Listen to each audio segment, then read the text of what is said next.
We're here? Are we here? Hi, everybody. Welcome. Can everybody hear me okay?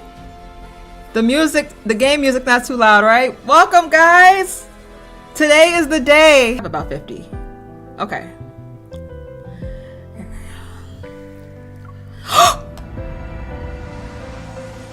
Wait! Wait! Wait! Wait! I swear to God! I swear to God! I swear to God! I swear to God! I swear to God! I'm scared to go! Wait! I swear to God!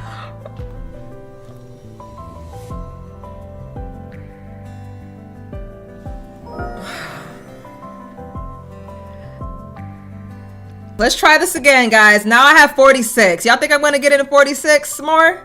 Let's see. Oh my God. I hate this. I hate this for me. I hate this for me. I need...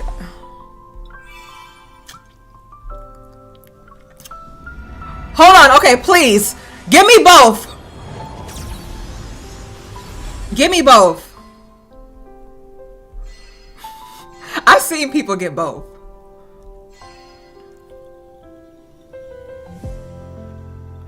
Okay. Okay, good. One down, one to go. Okay. Great. Wonderful. I get this. Should I spend? You know what? Fuck it. I might as well. Y'all.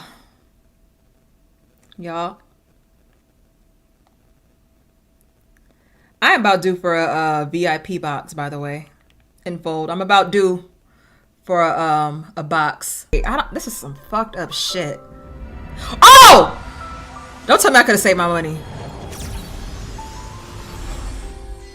Please, Caleb. Don't play with me. Don't play with me. I swear to God. Be the one I need.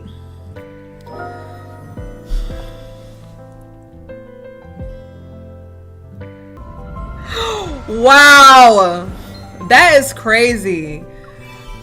Oh, Info, we beefing now. Yeah, go ahead and use my purple gems. Wow. All right, so we need 4 more to get the crate. Let's do single wishes. This is some shit. Fucking crate. He really took me to the crate. Caleb, you know what it is?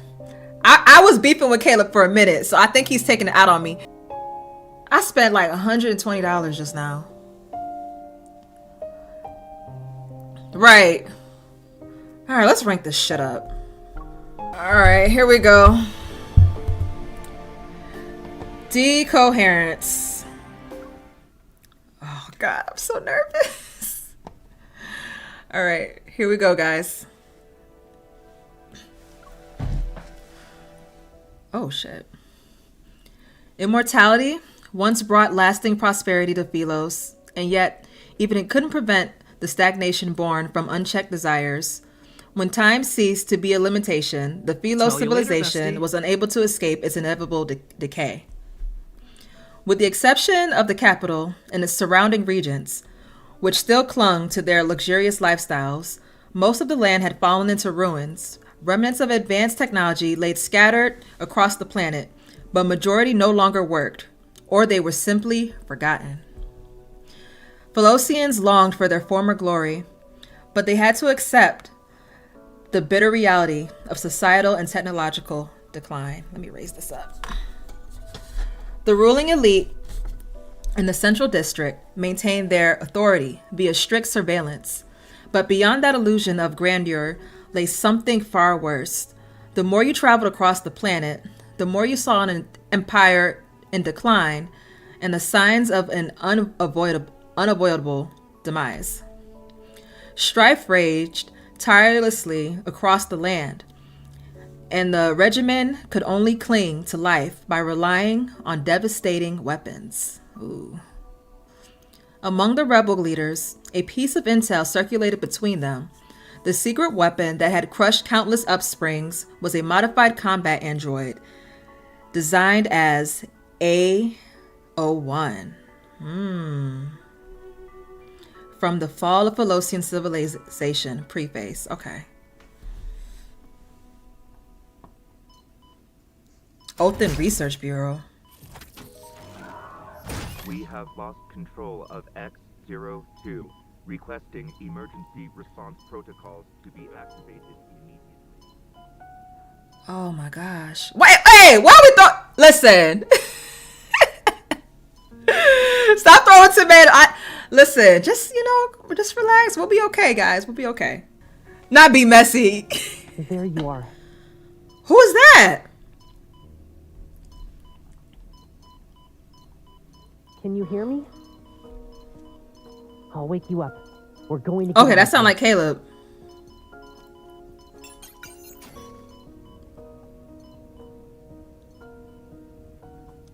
Real-time data of my vital signs flicker across the transparent glass of the experimental pod. A boy who's approximately my age and wearing a powered exoskeleton just like me touches my cheek against the barrier. We finally meet, A01. Oh my god! Look at the baby! Look! Sorry. Oh my god, look at the baby. Look at the baby.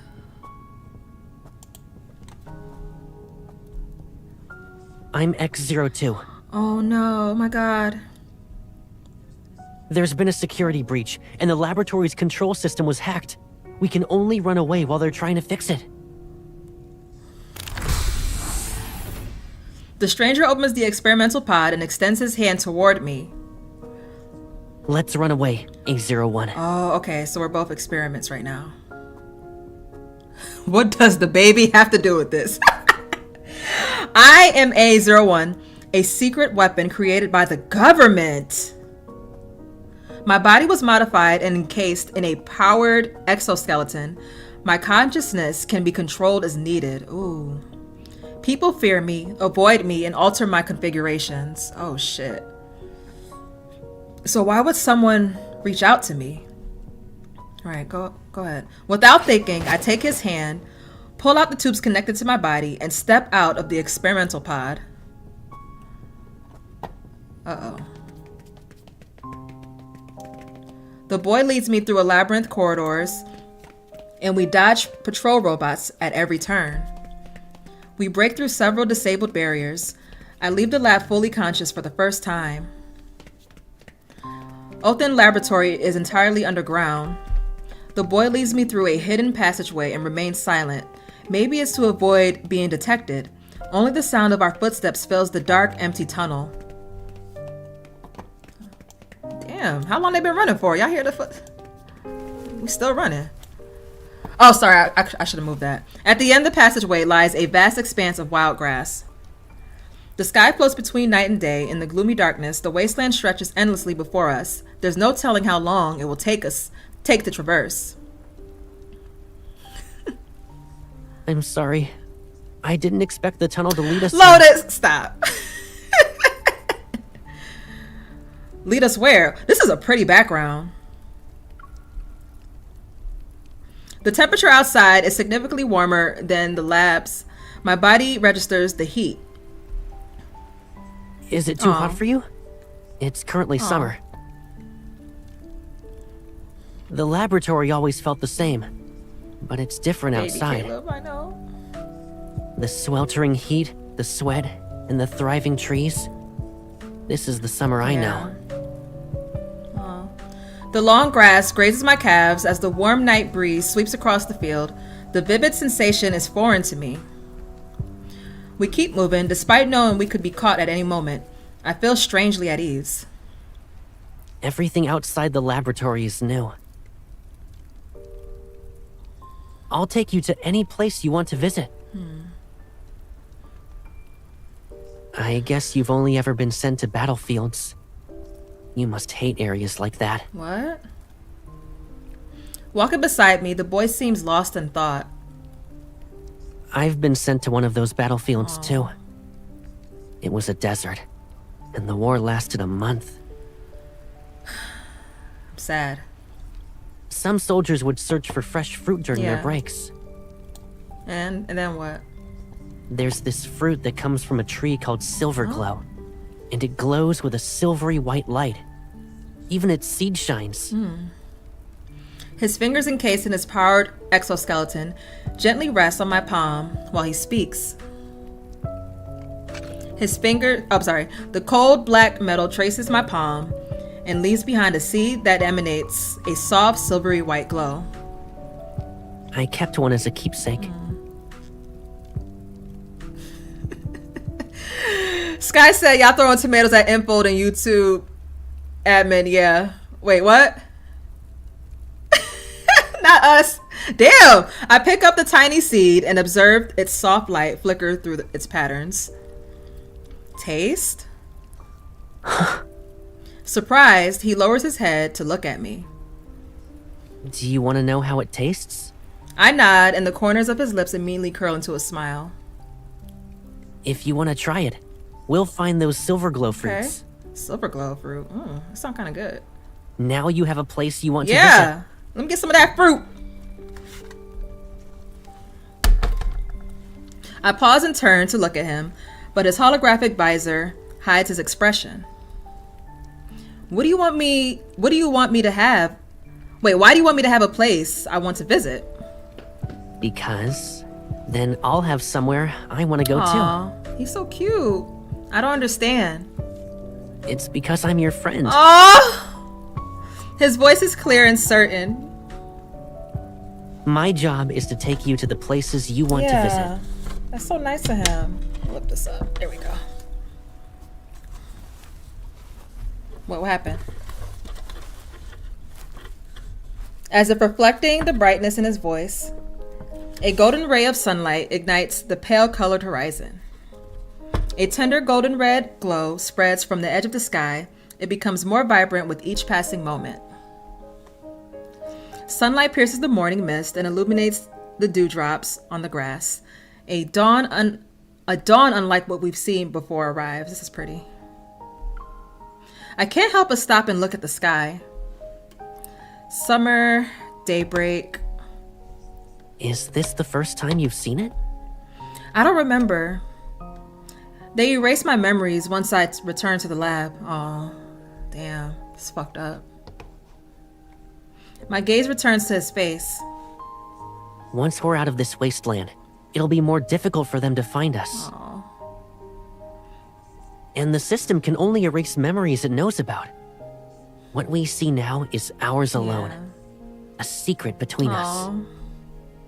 After thinking for a moment, I point at him. Calming, encouraging, bright. Caleb. Secret. He seems to immediately understand what I'm saying. Is that a code? It sounds like a name. Wait! Oh. She named him?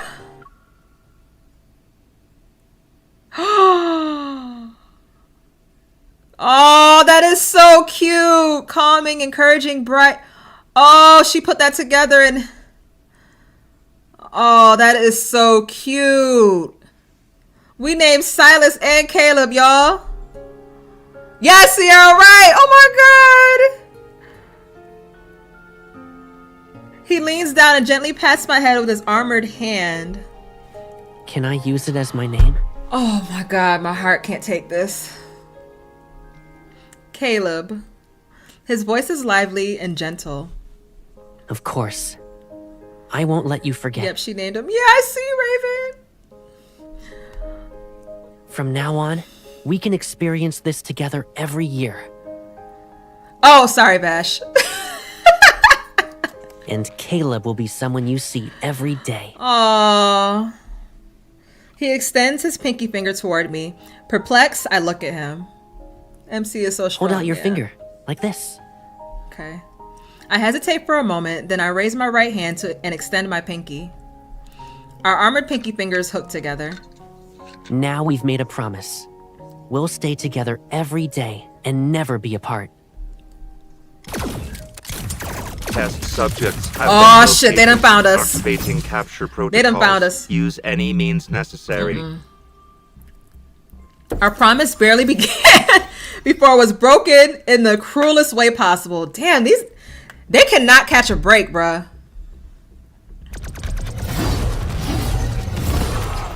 I can hardly recall how I was captured.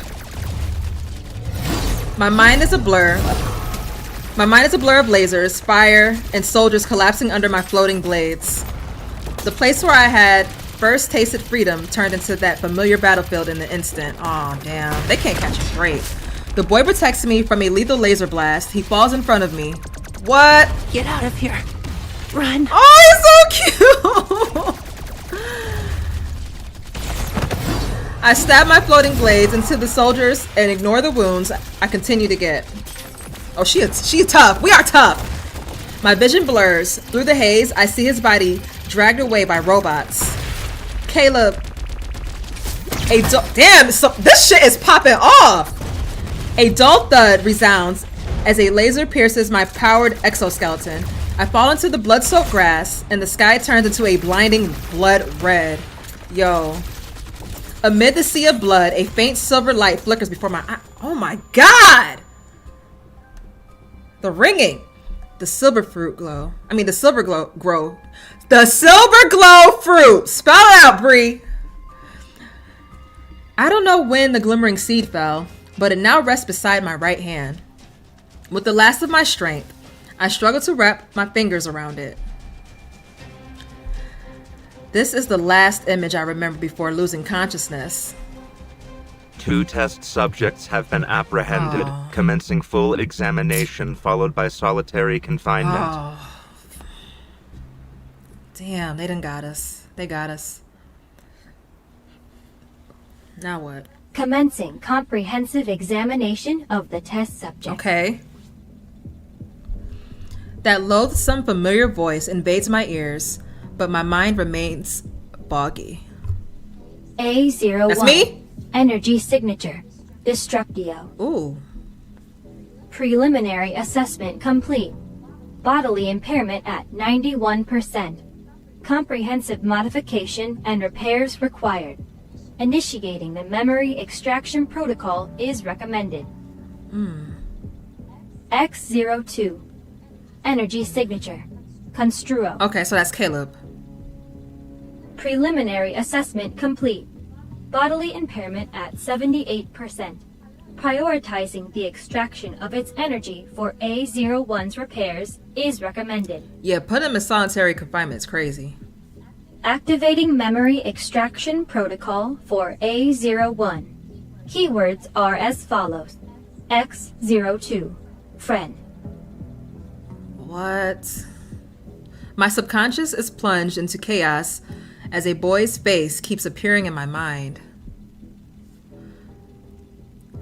The scent of wild grass in summer, and how plants touch my skin, the silver fruit seed, the sunrise, our hooked pinkies, the promise we made, a daybreak unlike any other, one that will never fade from my memory.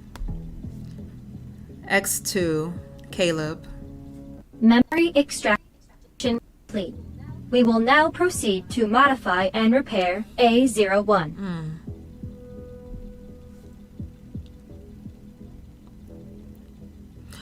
What? His energy constructor was born to heal / repair her? It's crazy. I used that one day to remember someone who didn't have a name. My memories are once again consumed by the lab and battlefields. My body undergoes more modifications. Stricter control mechanisms are imposed on my body and mind. I'm sent out to fight. I kill, get wounded, black out, and wake up fully repaired. Then I'm sent out to fight. I kill, get wounded, black out, and wake up fully repaired. Damn, crazy cycle. I'm sent out to fight. I kill, get wounded, black out, and wake up fully repaired. Then I'm sent out to fight. I kill, so on and so forth. Damn, I never get another chance to escape from the lab. But deep within my consciousness, I repeat that one name over and over again. Oh, Caleb. Damn. That's one thing she can't get out her mind. This is some intense and tragic lore. They've been through a lot. Yeah, Sky. Alright, number 2.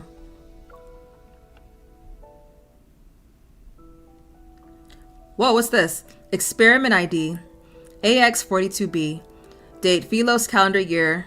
Recorded by Otome 1798. Objectives. Determine the nature and interrelation of A1 and X2's powers. Observe their behaviors and responses under various experiments and stimuli. Assess the planetary impact of their powers. Ooh.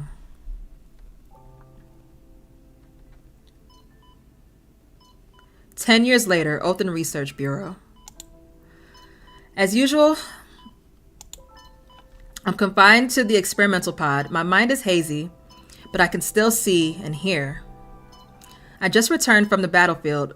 Fragments of violent images still flash between my thoughts. I try to find my one solace amid my chaotic memories. Whenever I think of the name Caleb, I get a moment's respite in this endless loop. A respite, sorry. However, the memories tied to that name are shrouded in fog. The silence in the laboratory is shattered. Violent tremors bring this seemingly sturdy walls crashing down. The transparent wall of my chamber breaks. In the dust, countless fragments reflect a single figure. Oh! He's here. Oh, shoot.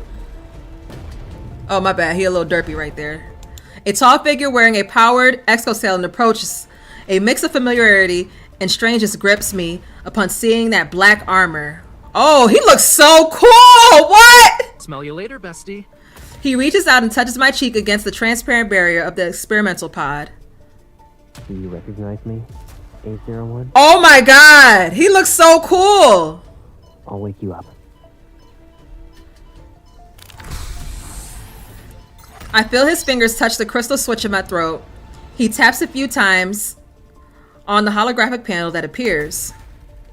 It's as if a fog is lifted. My senses return to my body. My lips tremble as I look at the man before me. I search through my memories, but only one name surfaces. Oh yeah, you know who that is, girl. You already know who that is. Caleb. Yes, him. Yes, him. Yeah, his fine self. That's Let's go! The rebels have attacked the central district. They're looking for you, A01. Oh, he looks so good. The lab systems have been destroyed. We can use this chance to escape. Grown man Caleb, yes. We? I don't know who you are. I only know your name. I'm Caleb, your friend. You're gonna be more than that in a minute. A friend?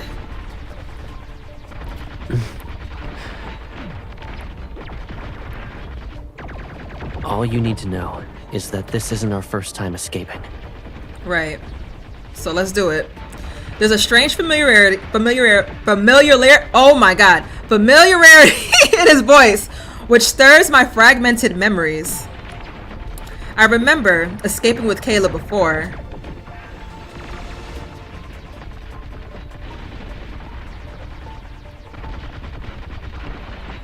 He is taken aback.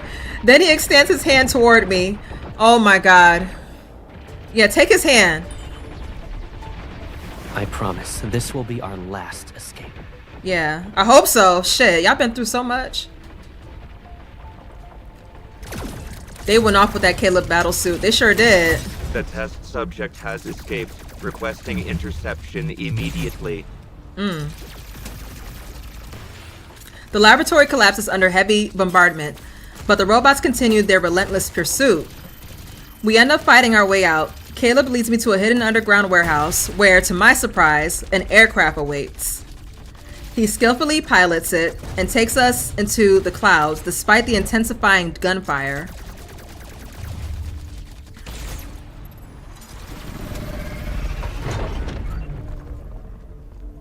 Ooh. Look where we at. Look where we at, y'all. The aircraft slices through the sky, and the massive laboratory is already out of sight. Does this mean we've escaped? Not yet. Okay, we haven't escaped yet. Uh-oh. Warning. Multiple aircraft detected. Estimated hostile forces exceed 200 units. Immediate action required. Oh, shit. It looks like the government is more interested in capturing you than fighting the rebels. Ooh. They want me as a weapon. They won't last long without you. Right. But the rebels won't let you go either. Mm-mm. Are you scared? This is our last escape. Right. We either succeed or die. Okay. Ooh. Being captured isn't an option. You're right. Outside the windshield are swarms of aircraft piercing the thick clouds. I stand and walk toward the cabin door. They'll try to shoot us down. Protect the aircraft. You're the one I need to protect. Aw, period. Before I can react, he's already beside me. This is our escape. I won't let you fight alone. He's a good man. Caleb opens the cabin door. A dark, gloomy force spreads from his palm and suspends our aircraft in midair. Ooh, damn! You're evil. I'll help you. Okay. I nod and leap out of the cabin. Oh, shoot. Held aloft by an invisible force, I summon my floating blades. A giant black sword swiftly strikes the approaching aircraft, one after another. Thick smoke engulfs our vision as enemy aircraft burn and explode. They're like a firework display celebrating our escape. Endless lasers weave a net of destruction, and it's impossible to avoid. Both Caleb and I are stuck. Oh, this shit is intense. Get a picture of this background, though. I'm used to pain, and we have no other choice this time. The last enemy aircraft is sliced in half, and it plummets to the ground. I look down at the burning wreckage far below. An exhaustion I've never felt before hits me. The injury-induced dizziness returns. I fall backward, yet I don't plummet from the sky. A pair of hands catches me from behind, and my body relaxes. I can trust the person holding me. Yeah. Aw. As you should. Emergency protocol has been deactivated. Oh. Switching to autopilot mode. Oh, okay. My mind is still a blur. I groggily open my eyes to see him. We're leaving the central district. Okay. They shouldn't be able to catch up to us for now. Okay. Damn. Resting on the floor of the cockpit, I watch as he kneels before me and examines my injuries. Aww. Your mechanical body is severely damaged. I'll do my best to repair it. Aww. He gently lifts my hand and turns my palm upward. His other hand aligns perfectly with mine. I suspect this is your first time being repaired while conscious. Damn, that's fucked up. That is so fucked up to know. That is crazy. You might feel some strange sensations, but that's normal. Our connected mechanical parts seamlessly shift and form a transfer port that locks our palms together. I'm not sure if I imagined it or not, but I could feel a cold energy tinged with pain flow into me. I try to pull back my hand, but Caleb gently squeezes it. Our fingers intertwine. Just a few more seconds. Okay. A sharper pain crashes into me, and I feel as if every wound is set aflame. My body burns, and my mind teeters on the edge of chaos. It hurts, Caleb. It hurts so much. Damn. No, oh my god, don't start crying. Don't start crying! Oh shit, let me move this alert out the way. It could go right here in front of me. That's fine. Alright. He stiffens for a moment, then he carefully moves his arm and pats my trembling back. It'll be okay. I was always the one to repair you when you returned from battle. Alright, move closer. I instinctively hug him with my free arm. I rest my head on his shoulder, as if this gesture could somehow ease the pain. Aww. Don't leave me. Ah! I won't. Ah! I will never leave you again. The burning pain inside of me gradually subsides. Oh my god. The energy Smell you flowing later, through me bestie. changes from freezing cold to warm. Oh, it's like I'm returning to a place that feels like home. I slowly close my eyes and feel an unprecedented sense of peace in my heart. Raven, what was messed up to know? It was messed up to know. He said this is the first time you've been repaired on, like, conscious. Like, that he was like, she was aware that she was being repaired on. So I'm like, damn. Deep down, I believe that when I open my eyes again, I won't be alone anymore. Damn, our boy. Caleb gently places the girl in the co-pilot seat as a desolate landscape appears outside the porthole. Even though the aircraft has left the central district, he doesn't feel relieved. His energy is fading. He could repair her damaged body before, but now he can't even restore her to a stable state despite using all his strength.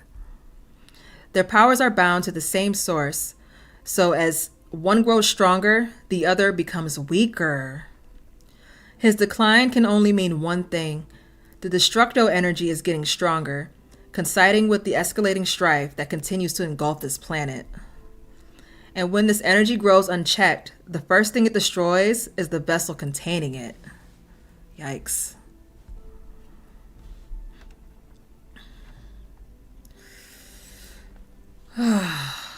Damn, they've been through so much.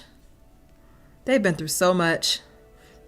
And I know their story, their backstory is worse than this. I haven't read the full World Underneath stories or anecdotes. One day I'm gonna do that, but I know bits and pieces. They've been through a lot, man. This is crazy. Can they catch a break? Right!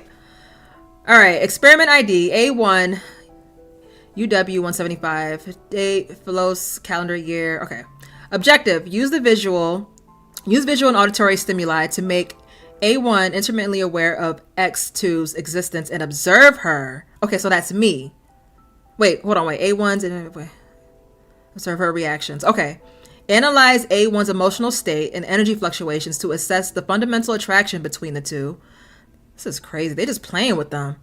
Evaluate the stability of A1's autonomous consciousness and behavioral patterns after becoming aware of X2. I'm so sick of this shit.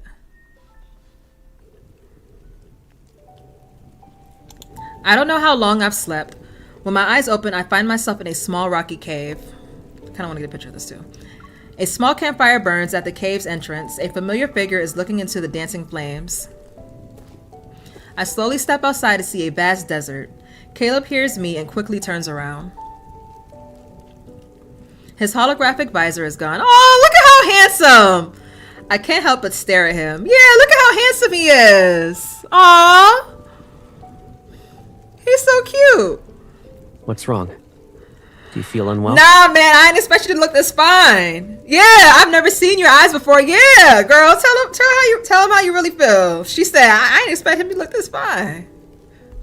Do they look weird? Nah, you look good. You look good as fuck, actually. All right, move closer to him. Get a closer look. I'll walk up to him, cup his face, and look into his eyes. I don't blink. That's gotta be a little creepy. But he likes it. Oh, look at his face.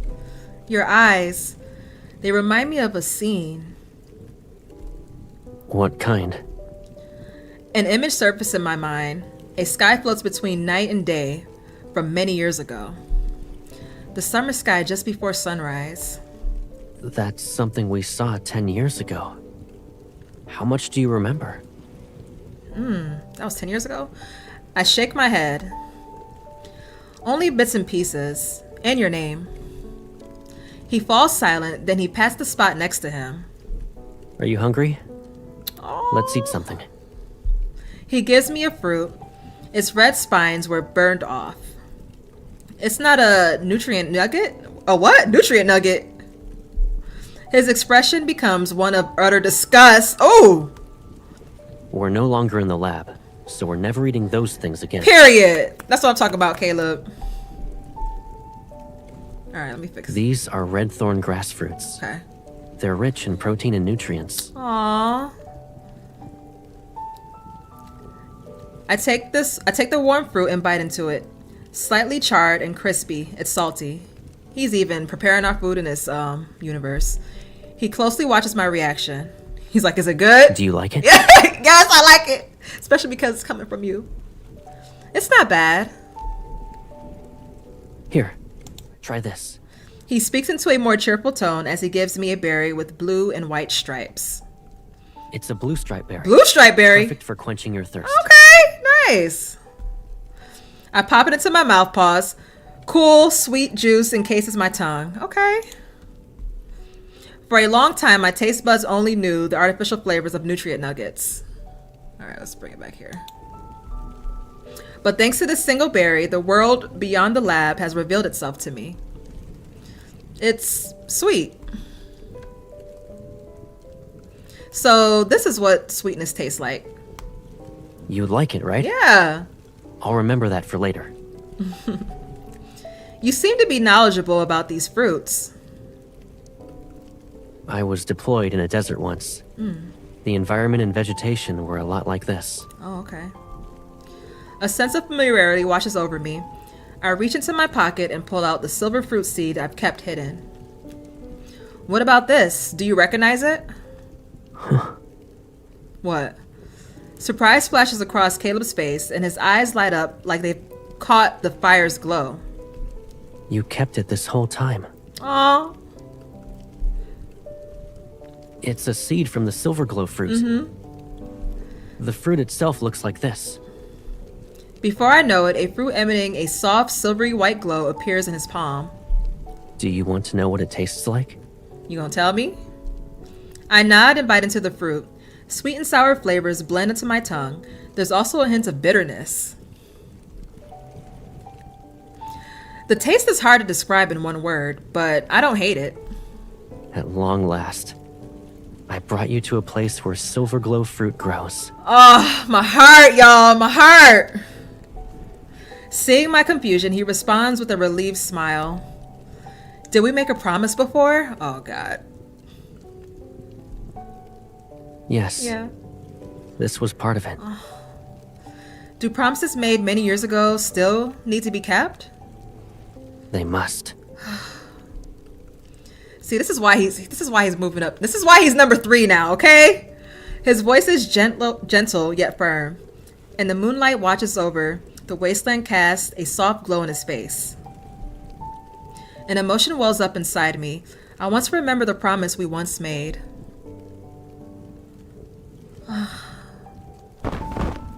What was that? After we finish the fresh fruit, Caleb puts out the fire and moves the spare sleep pod from the aircraft to the cave. The inflatable sleep pod quickly takes shape, and he starts to set up another one. Aww. I don't need it. Girl! This sleep pod will help your body and mind rest properly. Yeah! It's too cramped. I don't like it. Would you rather sleep on the damn ground? I sit down and lean back against the rock wall near the cave's entrance. Girl, come on. Don't be like that.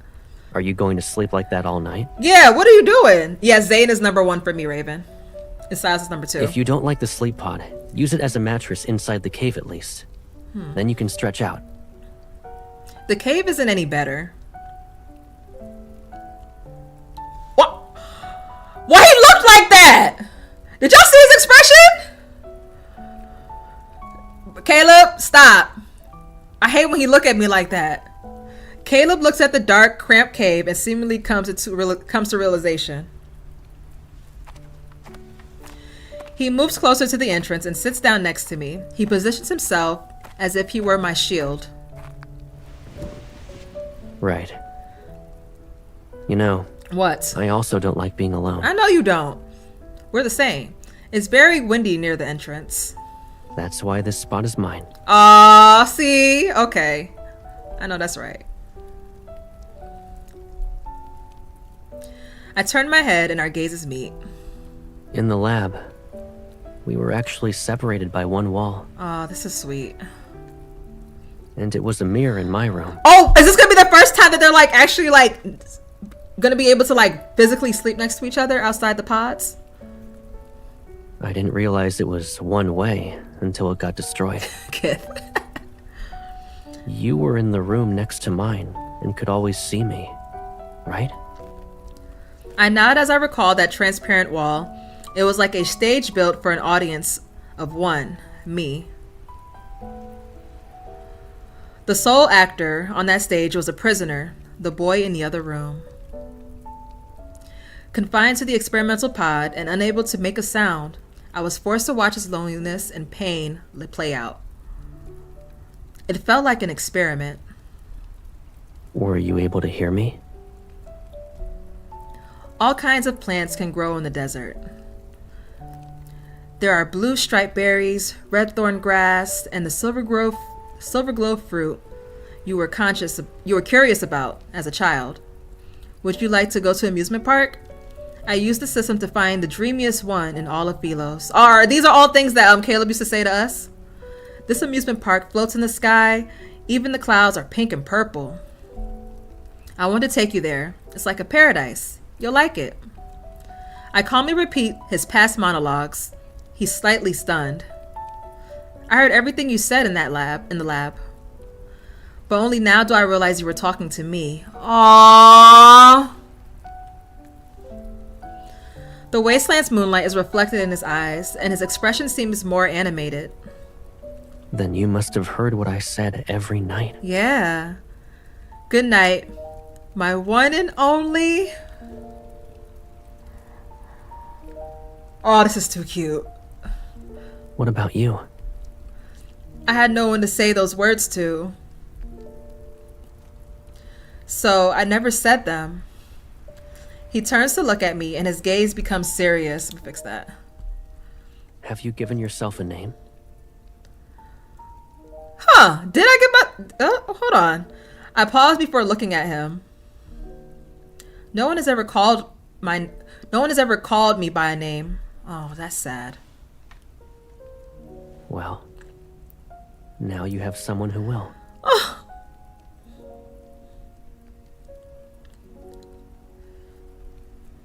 Otome! That's me.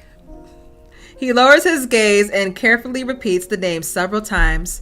When he looks up again, his features soften. From now on, we'll hear the words we want to hear. Oh, period! That's what I'm talking about. Good night. Ah! Good night, Caleb.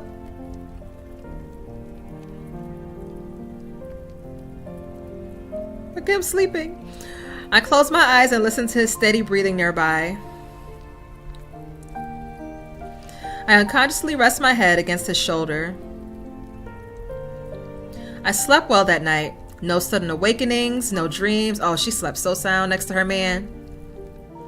Oh, that was cute. All right, number 4.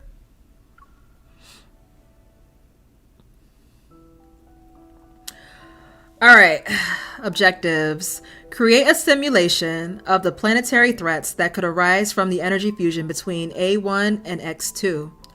Research and design preventive measures to stop the energy fusion between A1 and X2. I'm so sick of these fucking... Who are they? Oath Research Bureau people. I'm so sick of them. Sick of their ass.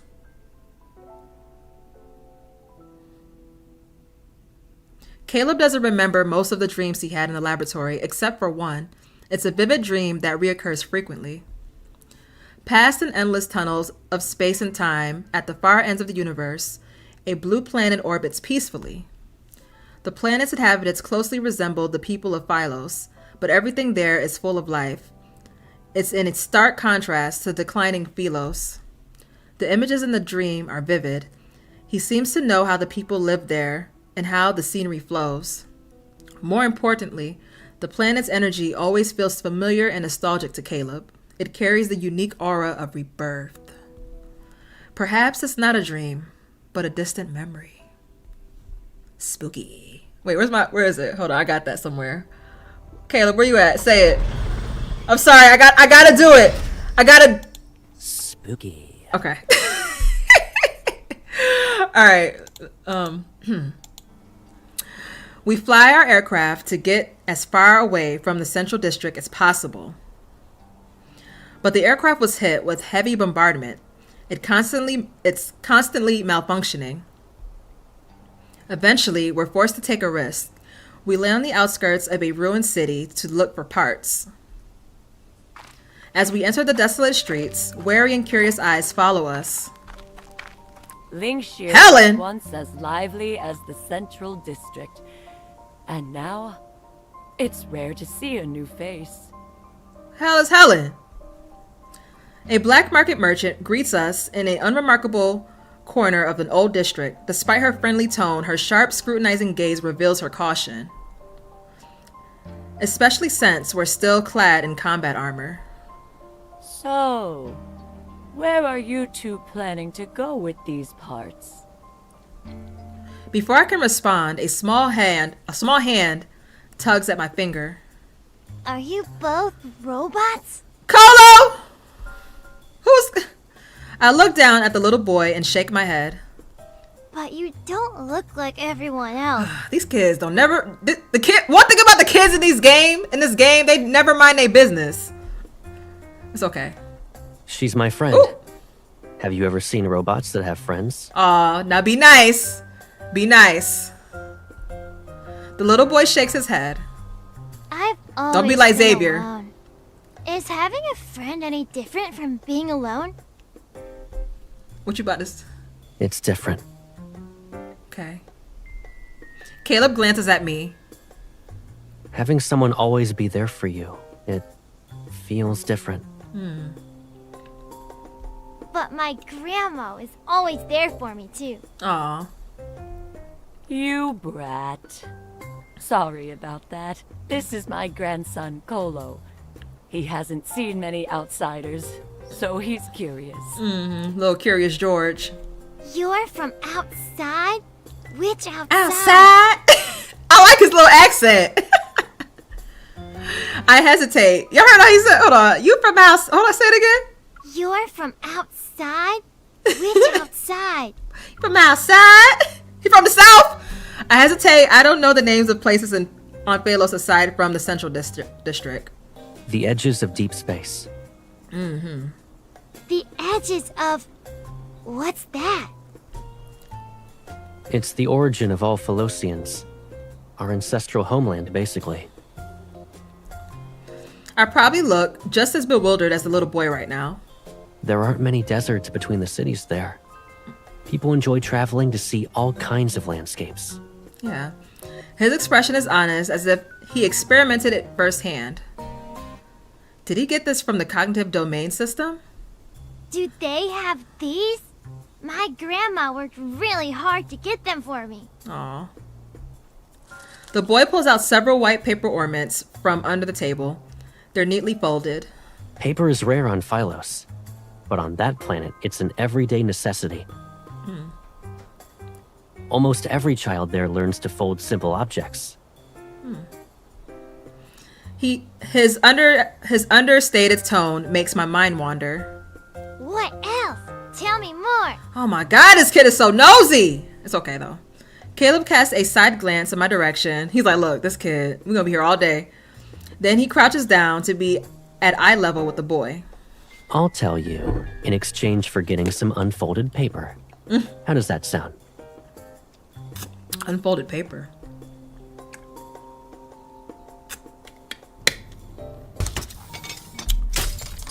The fuck is...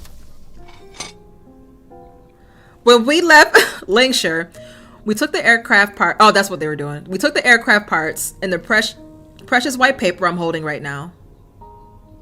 What? Back inside the aircraft, Caleb gets straight to work without even resting for a bit. Ooh, that's a man right there! Lying on his back under the control panel, he swaps out internal parts. Oh god, I need a visual. I need a visual of that.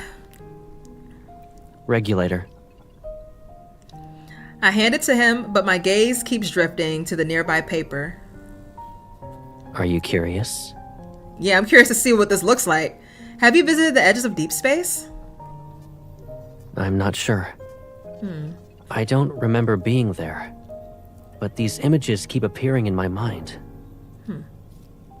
They feel like memories from a long time ago. As he finishes the repairs and pushes himself up, I hold out my hand to him. Come on. He hesitates before letting his cold mechanical hand clasp mine. I pull what? Sorry. I pull him up. All right. I don't have memories like that. He carefully studies my face. Is that envy I see? Ooh! Not him reading me. I don't know. But you look happy when you talk about that place. Is it even happier than the dreamiest amusement park on Phylos? I've never been to either place. Okay. But that amusement park isn't far from here. We trying to go? We going? Caleb raises his hand and taps the air to bring up a holographic screen between us. With his finger, he draws a simple sketch on the screen. There's a hover train that weaves through the amusement park. Hover It'll pass by the train. Ferris wheel, the roller coaster. Ooh, that sounds fun. And the merry-go-round. You remembered that. I sure did. I sure did. I remember everything you've said, including the amusement park's coordinates that you kept repeating. I write out the numbers I heard Caleb say many times on a holographic screen. She got a good-ass memory, despite, everything. All right, X, 4352, 74, Y, negative 982, 56, 1287, 32. Coordinates. My hand stops exactly where his fingers rest on the other side. Do you really want to go there? Yes! Let's go. You said it's a place that makes people happy. Oh, she wants to be happy. I don't know what happiness is. Oh, God. Damn, my girl a robot for real. I know. I'm hurt for her too, Caleb. His expression falters for a moment. In that fleeting second, I can't discern the emotions in his eyes. Caleb places his hands on holographic screen and makes it disappear. My hand touches his palm. I'll take you to any place you want to visit. Yeah. Maybe it's just my imagination, but when our hands touch, in spite of the powered exoskeletons, I unexpectedly sense warmth. I look up at him. Because you're my friend? He seems slightly taken aback. Then a gentle smile appears on his face. Yeah. It's because I'm your friend. Yeah. I didn't understand what having a friend meant before, but over time, I found my own definition of that word. Aw. Maybe I'll understand what happiness is when we arrive at the amusement park. Damn. My heart hurts for MC. Caleb accessed the aircraft's controls, and we take to the skies once more. We're no longer running away. We now have a destination. Where we going? To the amusement park? All right, number 5. Oh, I feel so bad for MC, bro. She been through a lot. All right, objectives. Reconstruct the energy transmission network within A1 to enhance the test subject's absorption and release capabilities. 2. Reinforce A1's powered exoskeleton and insert environmental adaptation modules. What? To improve the subject's adaptability and stability in various environments. They love playing with us. I'm so... Ooh. When I catch you, Otome Research Bureau. Caleb often woke up in the middle of the night when he was still in the laboratory, and there would be a severe ache in his chest. At first, he thought he was sick, but he soon realized the pain had nothing to do with his physical health. It felt like someone deeply connected to him was suffering, and he felt her pain through an invisible bond. Oh my God. Caleb knew she endured the wounds, the mental erosion, and the torturous modifications. She had to bear this inhuman pain because of the destructo energy she was born with. He wishes he bore all that pain in her stead. This thought became a thorn in his heart that grew only inward. Aww.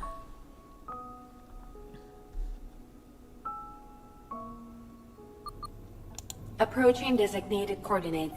Entering landing mode. Please ensure your safety.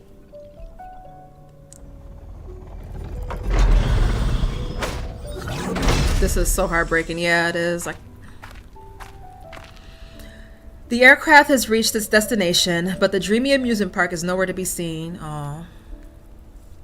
The remnants of a hover train lie scattered on the ground, as if to prove this wasn't just our imagination. Her guardian angel, I know. The amusement park did exist at one point, but now only its rotten remains stand before us. Lost in thought, I stare at the wreckage. This planet is big. There must be other amusement parks still present. He know ain't no amusement park in there. He know there's no amusement park in there. Over here? That won't be necessary. He's trying so hard. I turn around and calmly look at Caleb. It's okay not to know what happiness feels like. I've matured just fine. I start walking toward the aircraft, but he grabs my wrist. Let me show you a magic trick. What? Oh, is that why he wanted the paper? He releases my wrist and deftly folds, unfolds, and refolds the white paper he got from the boy. Before long, he places a delicate white paper crane in my hand. Oh, he is so cute. Let's see how far it can fly. Oh, he's gonna use his e-ball. Wait! Didn't he used to do that in the other myth? Although I'm confused, I play along. Didn't he say he used to do this before? A small paper crane glides from my fingertips. It flies into the distance, and my gaze follows it across the desolated ruins. It circles back towards me, but just as I reach out to it, it levitates before my eyes. Yeah, that's him using his e-ball. Did you use your e-ball? As soon as the words leave my mouth, I realize I'm floating. I look down and see Caleb walking through the air. He's heading in my direction. The hover train is gone, but there's always another way to reach the sky. During the previous battle with our pursuer's aircraft, I hadn't paid attention to the sensation of floating. But now that I'm suspended in the air, I feel like I lost my balance. He steadies me, and the familiar pull of gravity returns. For my next trick, I'll turn this place into an amusement park just for Oh my god, is he gonna like use his e-ball to like have us like float in the air like amusement park style? Is he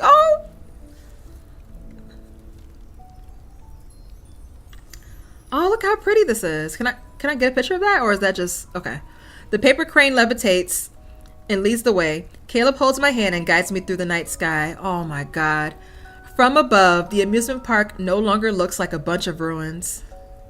The Ferris wheel, roller coaster, and merry-go-round, they stand like frozen relics of a bygone era. The wind and clouds are woven to form a vessel beneath us, and I turn to look at him. He's beside me. Caleb. What is it? This feeling I've never felt before. Is it happiness? If you like this feeling, then yes. It's happiness. Oh, hold on.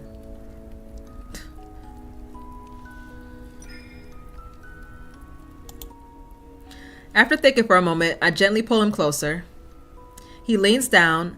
I see my lips curve into a smile in his eyes. I like this feeling. I'm I'm happy right now. Caleb stares at me as if bewitched. It's like he's seeing something completely new. Did I say something wrong? Not at all. It's because... You love me? He gently touches the corner of my mouth with his index finger. This is the first time I've seen you smile. This is the first time. I also touched the corner of my mouth. It curved upward because I'm happy. Oh my god. It's not just that. This also changed. His fingers moved from my cheek to the corner of my eye. Caleb, your eyes and mouth also changed. I touched the corner of his eyes and his lips. Oh. Yes. Now we can see our happiness reflected in each other's faces. But I still don't know what makes you happy. You.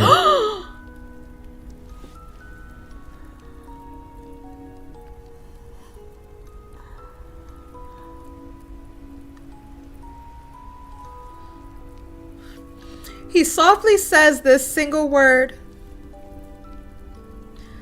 The evening breeze tousles his hair, and the distant stars are reflected in his gaze.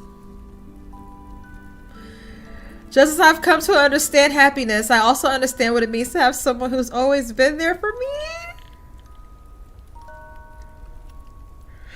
Memories of Caleb flashed through my mind.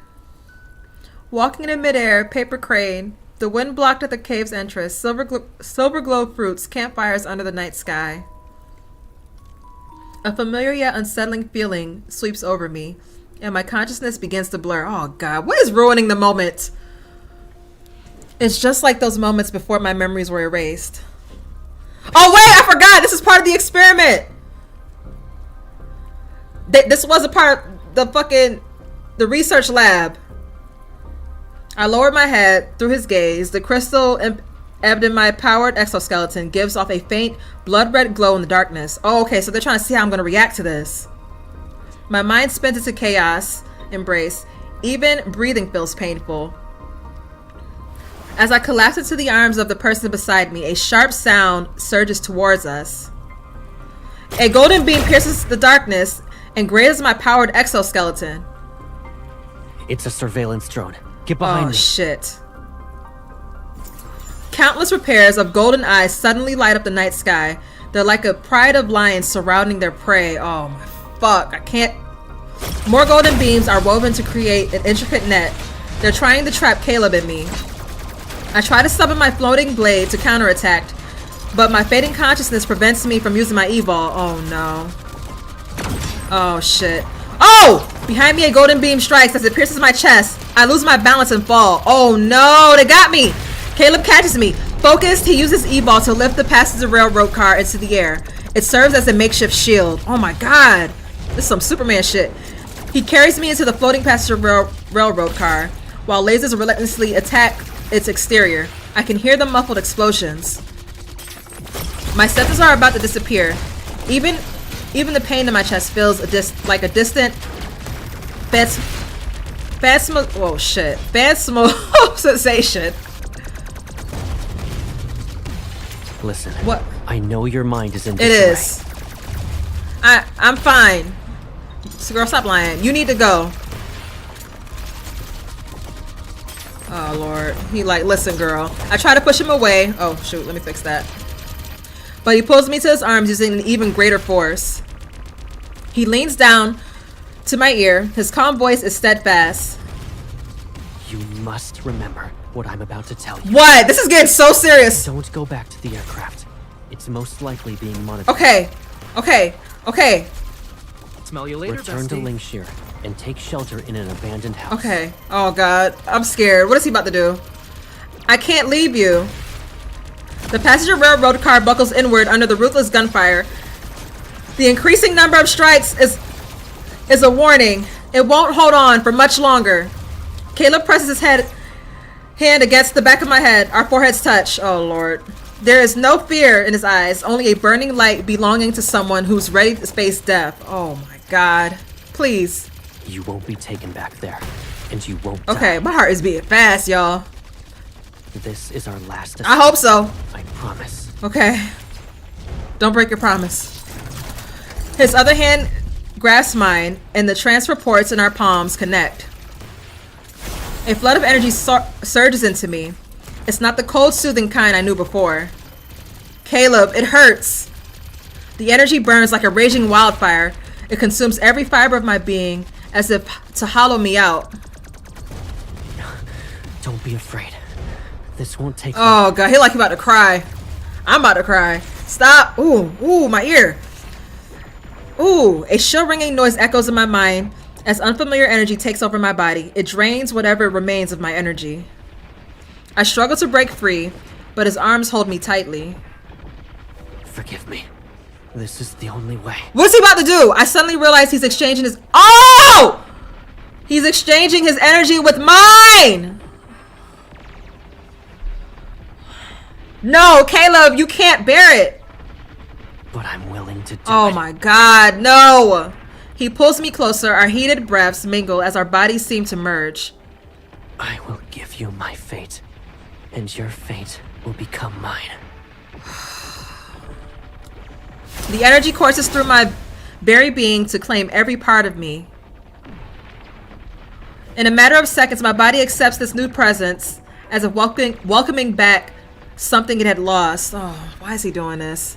A dull ache throbs in my heart as I desperately fight to stay conscious. Oh my god. Why? Yeah, why? He responds with a small smile and his warm lips brush against my eyelids. Because I'm your friend. Oh, man. A close friend who's willing to do this. To die. No, no, no, no. No, oh my god. In this close moment, I see his farewell in that smile. It feels like our final goodbye. My lips move, but the word I want to say won't come out. Caleb. Oh my god, this ringing. As my... What? No! He left. As my world slips into darkness, I see Caleb turn and walk out of the passenger railroad car. Oh my god. He levitates... Oh, the music popping off. He levitates in the air as massive black swords materialize behind him. The floating blades, forged from my energy, now serve as his weapon. Ooh, this is fire. A massive swarm of drones surges toward him to attack the newly reborn combat android. Ooh, can I get a picture of that? He raises both hands, gravity is warped, and the black hole that manifests shreds the machines into pieces. Period! Let's go, Caleb! Caleb turns his head to take one last look at the passenger railroad car. Wait! Then he leaps into a sea of metal. What? Oh, this shit is getting real. Oh, man. Oh, my God. Number 6. Not the goon life. I wake up in the wreckage of the hover train's passenger railroad car. Please, Caleb, be okay.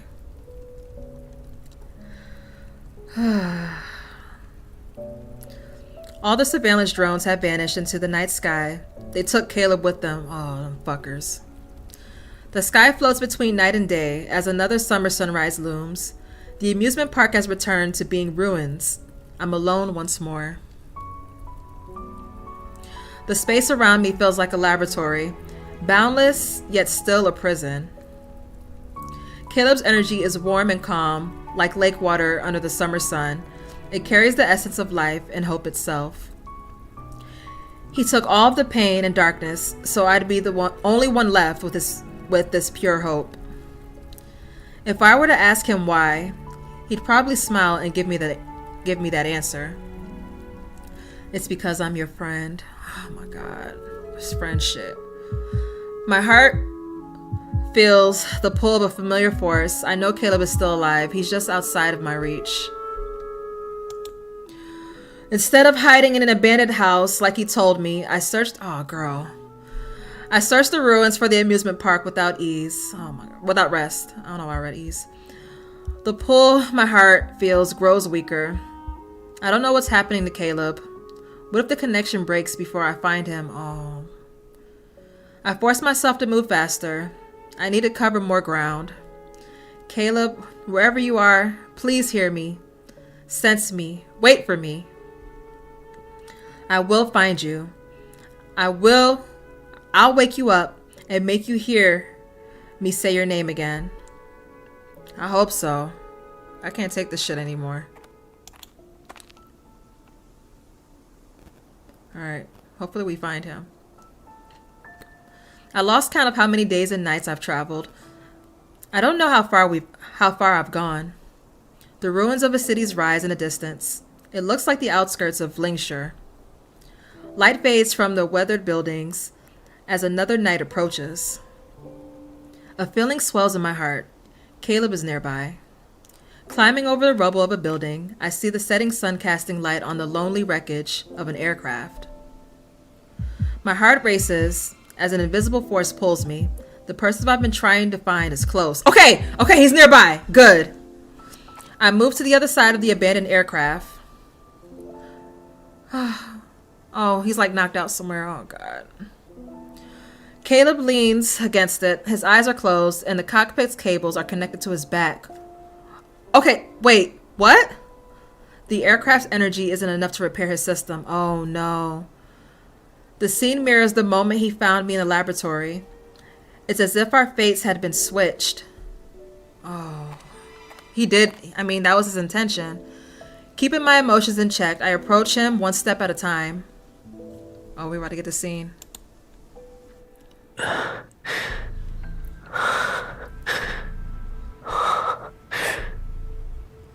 Oh, Lord. All right, go ahead, move up.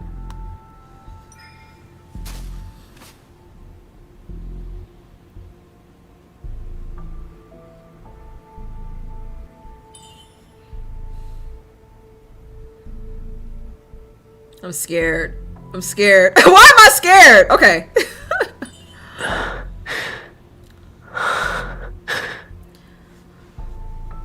I think I can press it. Okay. What are we? Whoa, whoa, whoa! What am I doing? What? Wait, what did I say before this? The aircraft's energy isn't enough to repair his system. The scene mirrors the moment he found me in the laboratory, as if our fates have been switched. His breathing is steady. Let's see if he reacts. I think I can press it. What the hell? Oh, Lord. What am I supposed to press? I am going to press the triangle. Oh, am I doing all of them? Okay. Okay, I thought if you select one, something else was gonna happen. Okay. I don't like when they give me choices like that. Target acquired. A01. Activating elimination protocol. What? My boy. Oh, he's hella robotic. Oh, he acted like me. Is something controlling him? Back away.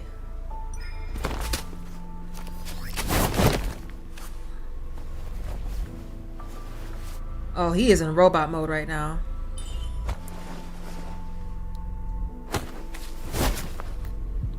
Error detected. Oh! Get that though. Execute A01. Execute. You see the fading? Is he choking me out for real? Command. Rejected. Oh, get that.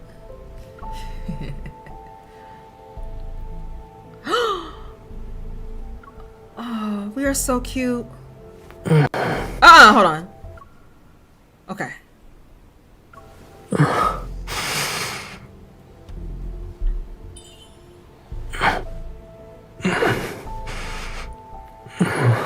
What did I say? Have you returned to me? Okay. Are you hurt? Only my heart. Alright. Go! Damn, look at the cables in his back.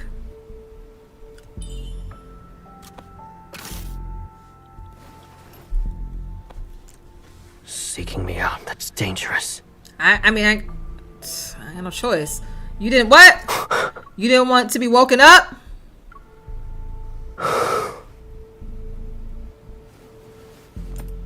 If it's you. No matter what. Oh shit, I fucked up. Please wake me up. Oh, he's so cute. Now kiss. They probably go. Not right here. Oh. Oh! Who house is this? I support Caleb as we quietly head back to Lingshir in case the drones are still patrolling in the city's outskirts. Let me get a picture of the house. His system has sustained heavy damage. We need to quickly find a safe place for repairs. The black market merchant who sold us aircraft parts kindly let us use her old house for now. Although it's worn from age, the room is tidy. A vintage floor-to-ceiling window takes up an entire wall, so the space is flooded with light. Caleb, utterly exhausted, collapses onto the bed. Aww. Poor baby. I gently touch his eyelids and feel a trace of warmth beneath my fingertips. Suddenly his eyelash flutter. Don't worry. I'm fully conscious. Okay, I hope so. He takes my hand and turns it over. The various cuts and scrapes I collected from those days of looking for him in the ruins are revealed.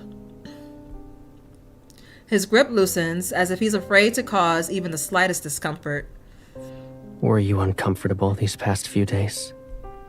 Without saying a word, I press my palm against his. He understands and tries to pull away. My system is fine. I pin his hand down to the mattress. I sit on the edge of the bed and look down at him. Your hands. What? What happened to my hands? My pain receptors have been modified.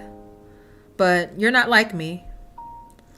I force his palm to align perfectly with mine, and my powered exoskeleton shifts as our transfer ports connect. Energy flows into his body. His wounds seemingly burn as they heal. Oh, God. Let go of... Oh, God. I use more of my strength to stop him from moving. His face slightly pale from the pain. This is how you repaired me before. Oh, I'm just returning the favor. Don't waste your energy on me. The energy transfer suddenly stops. I stare at my palm, shocked beyond disbelief. Caleb's system isn't fully repaired, but my energy is already drained. Unease creeps into my mind. Our energy levels are mismatched? You knew? He turns his head away to avoid my gaze. Yeah, look at him, looking all guilty. I'll recover. I just need more time.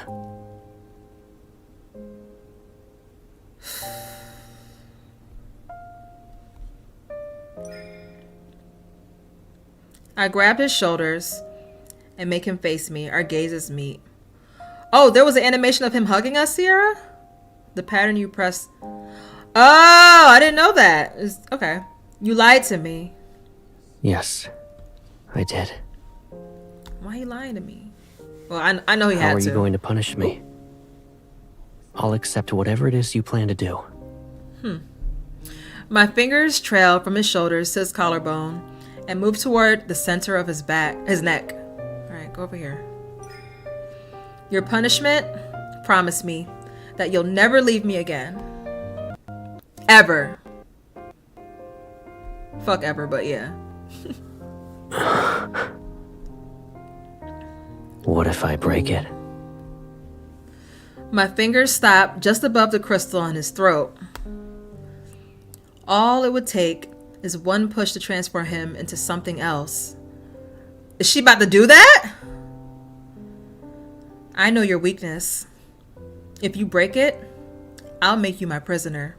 I don't think she'd mean that. He hesitates before taking my hand. He sits up. Where will you imprison me? I like how you said that. All right, come on. I will shackle you to a place only we know about.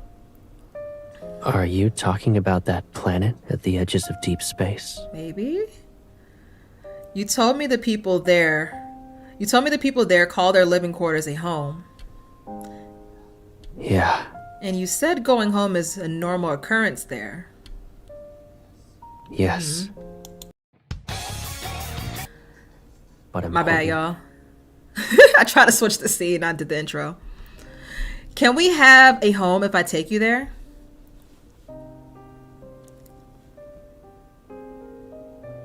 Why do you want to go to that place with me? Why not? Because you're my friend. Again with this friend shit. Y'all know y'all lovers. The light from the window reaches his eyes and makes them shine like a nebula.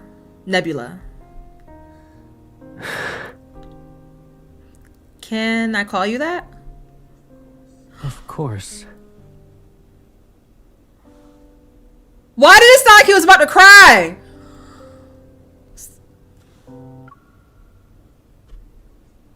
Of Oh course. god, his voice actor ate that. I felt the emotion in that. Okay. I move closer and wrap my arms around him. His presence surrounds me. For a moment, the cold metal of his powered exoskeleton feels seemingly warm. Caleb. Oh, I'm here. I rest my head against his shoulder. Now I understand what it means to have a friend. He wraps his arms around me. His embrace is ever so gentle, as if he's afraid his powered exoskeleton might hurt me. What does a friend mean to you? There's someone who do anything for me. There's someone who I can't live without. Someone I can't live without.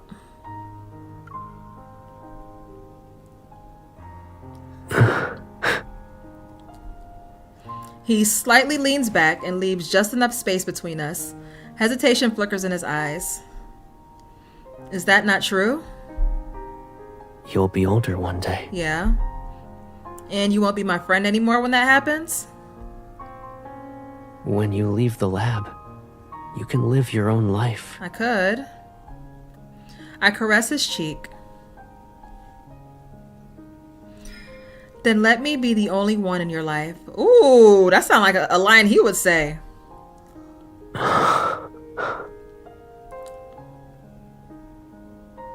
He pauses before turning his head. His warm lips brush my fingertips, and his voice is as soft as a whisper. That's not the answer I expected. I honestly didn't expect her to say that either. Oh, Twitch is glitchy? Are y'all glitching over here? But I gotta say both of those. I didn't expect her to say that either, to be honest. I sit up straight and extend my right pinky finger to Caleb. Back then, you taught me about promises. So you remember. All our memories are tied to the name Caleb. His eyes sparkle as he extends his pinky finger. Let's leave Philos and travel to a planet at the far edges of deep space. Oh my god! Okay. Our pinky fingers both encased in armor, hooked together just like back then. Aww. It was summer at that time, and now it's currently summer. This season has finally become an inseparable part of my life. Wait. Yes, separate. Okay. Oh. Damn. Wow. Their bond. Oh, it makes it so hard. It makes it so hard. Like, if we have to choose in the end, like, it's so hard. Like, I love Zayne to death, y'all. I do, but damn, I feel like I just need to let this happen for them. You know what I'm saying? I just need to let it happen for them.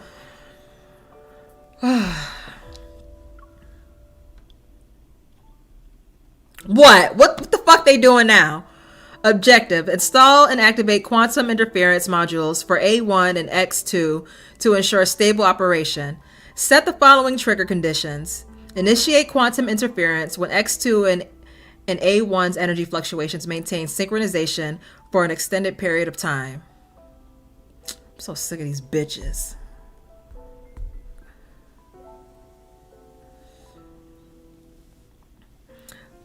For those on the run, a destination is like a beacon, a spiritual anchor guiding every step of the way. To reach our homeland at the edges of deep space, we still have much to prepare. Lingshir was once a bustling hub of aerospace innovation. Now it's nothing but ruins with abandoned equipment. We found a small spacecraft in an old warehouse on the outskirts. If it's modified and given enough fuel, it can fly again. We exchanged the aircraft we used to get here for the parts we needed with the black market merchant Helen.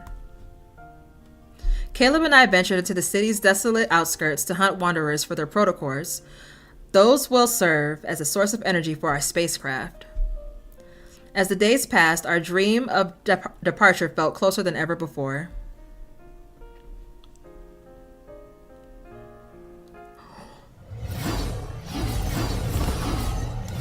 After working very hard, we finally filled our pouch with protocores.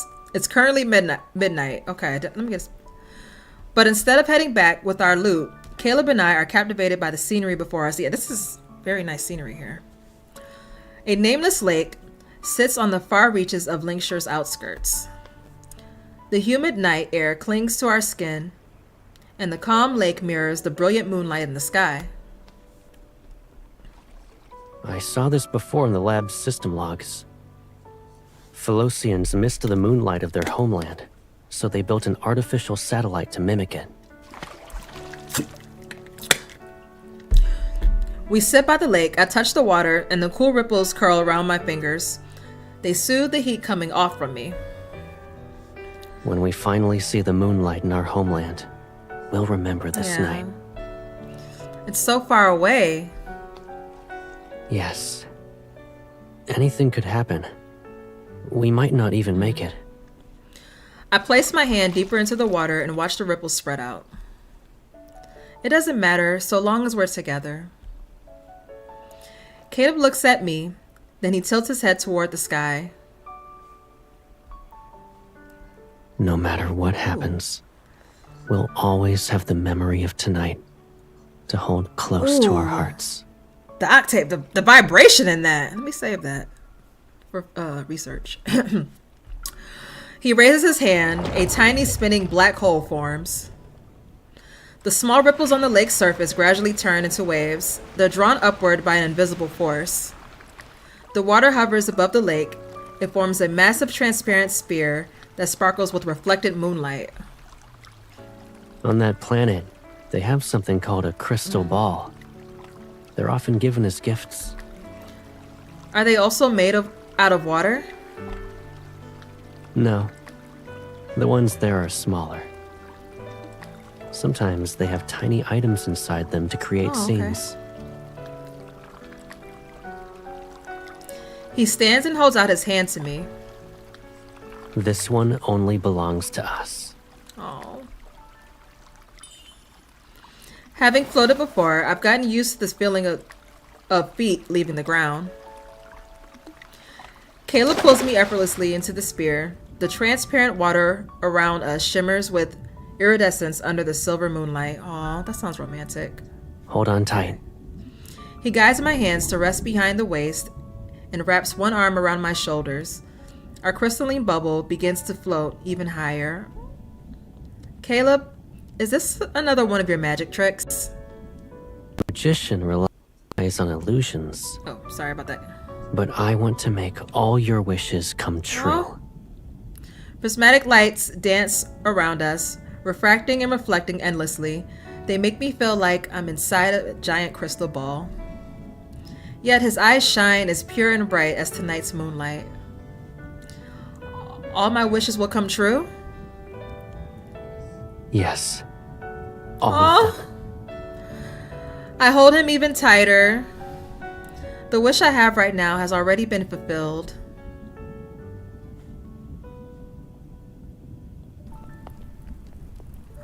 The night is still, and all I can hear are our footsteps in the empty city. Why are you staring at the ground? Are you exhausted? Listen, our footsteps. They sound like they're going home. Oh. I know, Caleb. I know, Caleb. She's tugging at my heart, too. You already think of it as your home, huh? I watch our steps fall in and out of sync. Well, now I want them to elope. I know, Bash. I mean, us walking together is what feels like home. Aww. He slows his pace until we're walking side by side. Aw, that's cute. I'll remember the rhythm then. So from now on, we'll walk home like this. Yeah. Together. I feel like he's playing another magic trick on me with his serious tone and how he says the word home. My heart is racing as if I'm engrossed in an enchanting performance. Now you're the one who's slowing down. What's wrong? He places his hand on my shoulders to steady me. Then he leans down and looks at my face. Tired? Just a little bit. His compassionate gaze is so close. Not wanting him to notice my quickened heartbeat, I only nod. We've been out for a Yeah. while. He suddenly stops, turns around. Hey! I like when he does that pose. He suddenly stops, turns around, and crouches down in front of me. Hold on. Oh! He is so cute for that! I don't move, instead opting to stare at him. It'll be faster this time. Aww!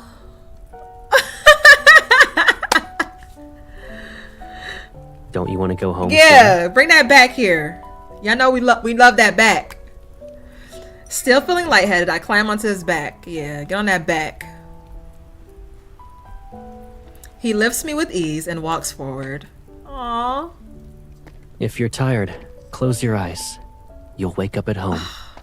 This is so cute. I lean my head against his shoulder and let myself relax. Caleb? What is it? I like it when you say home. Then I'll say it every day. Let's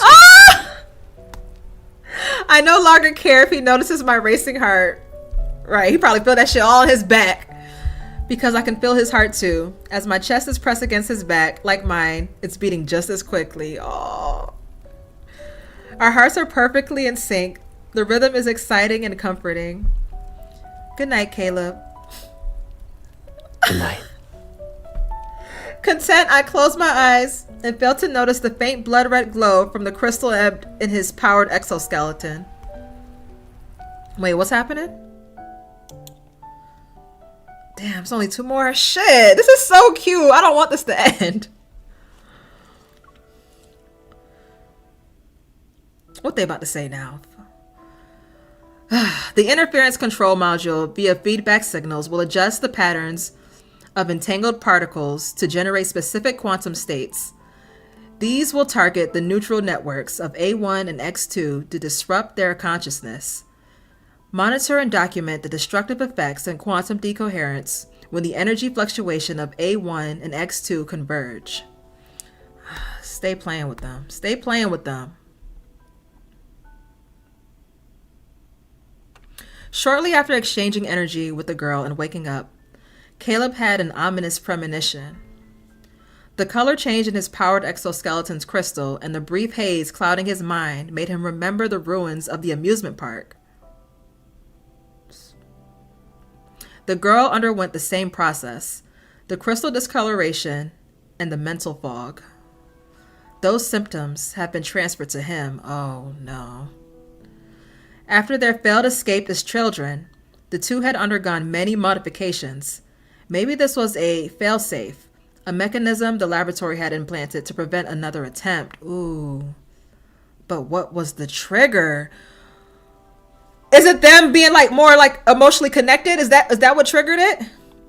When he carried the girl back to the old house on his back that night, he finally realized the answer. The trigger was each other! More specifically, it was their feelings. Yes, I hate this. The closer they became and the more they interacted, the faster their consciousness degraded. They were programmed to be the other's poison. What? This naturally formed bond was destructive, a catalyst designed to make them forget and hurt each other. I'm tired of this, Grandpa. Despite this newfound knowledge, he savored this sweet poison. All he wanted was to stand by her side and board the spacecraft destined to reach the far edges of deep space before the mechanism overwhelmed him.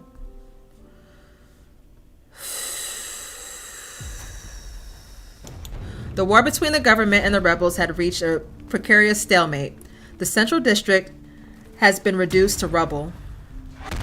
The flames of conflict spread to every part of the planet. Lingshir was no exception. Outside the window, an ominous red glow lit up the night and was accompanied by faint, distant explosions. Helen! Helen, I like your house. Helen rushes in with her grandson Kolo. Both are disheveled from their journey, and her usually calm demeanor can't mask her face. Her fear. The rebels are already at the city outskirts. It's sooner than I expected. Oh, shit. We'll be boarding a large evacuation ship. You two should come with us. It's safer if we stick together. If they find us, everyone on board will die. Caleb and I exchange a glance. We know that we are thinking the same thing. Thank you, but our fuel is ready. We'll be leaving soon. But your ship is a private spacecraft. It has never traveled that far. What if... Oh no. Oh no. And all hell is breaking loose outside. Do you really have to go? Where are you going? Caleb pats the boy's head. We're going to a place where the seasons change. We'll see life grow, a summer sunrise, and real moonlight. Oh, that was so poetic. Does this world have such a place? Oh, damn. This is some shit. Caleb shows a slight smile as he glances at the boy. He turns to look at me. If this world doesn't have it, then we'll find one that does. Yeah. Helen sighs and hands a metal box to Caleb. Take this. It's the best warp drive I could get. And this is the communication key for our ship. Just in case. So long as you're within range, we can send a rescue shuttle. After Helen nods, Kolo places a small communicator in my hand. Thank you. You need to go to that world you're looking for. Take care, children. Children!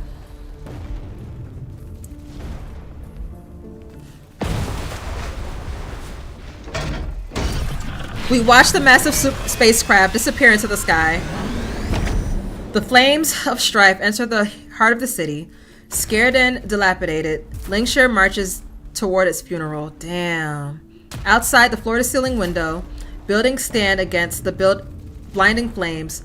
Thick smoke fills the air, yet the city remains strangely silent. We have to leave immediately. Caleb goes to the warehouse to replace the spacecraft's engine. I stay behind to gather emergency supplies. We'll meet up after I'm done. Oh!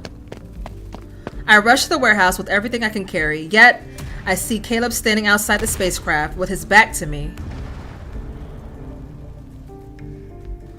I have nutrient nuggets, supplement concentrates, and... X-02. Command confirmed. The crystal embedded in him emits a faint blood red glow. Oh, here we go again. I realized this happened to me when we were in the ruins of the amusement park. Yes. Oh god. Caleb?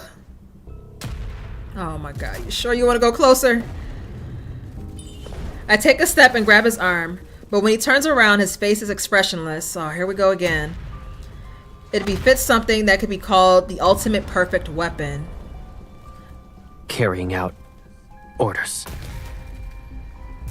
No, I'm not X02. I'm... Yes! Caleb. Fight it! Fight it! His unfocused eyes slowly regain clarity. The red glow from his powered exoskeleton fades. His body sways and I quickly steady him. Are your memories being erased? Is it because we exchanged energy? What is going on? Let's get out of here first. Once we're safe, I'll explain everything to you. That is probably why that's happening.